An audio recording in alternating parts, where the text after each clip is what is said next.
Good evening and thanks for joining us. It is his final message to the world, recorded just 8 days before he died.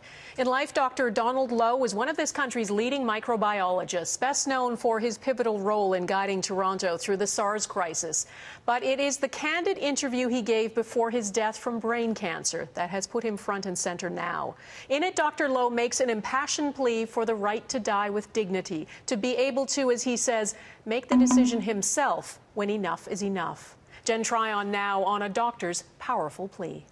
This is how most remember Dr. Donald Lowe, the man with a skip in his step and the utmost authority on keeping Canadians safe in the face of a health crisis. This is him in the midst of his own. I'm Dr. Donald Lowe. 8 days before he died, he recorded this video to highlight the injustice Canadian patients face, having to die while suffering. I'm worried about how it's going to end. Am I going to have trouble swallowing? I won't be able to take in food.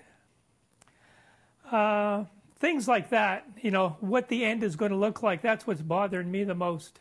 In February, he was diagnosed with an incurable brain tumor. More than most, he knew exactly what would happen to him. The hardest part was having to call my family. And he just hugged us all. And he said, I've had a great life.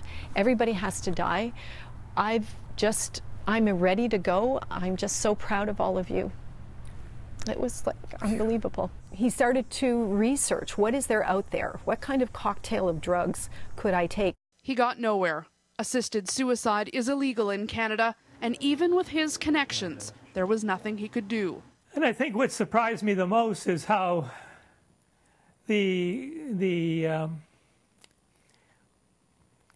objection to it, the inability to do it in Canada, that there is no way in Canada, no place in Canada where you can have support to have dying with dignity. I wish they could live in my body for 24 hours, and I think they would change that opinion.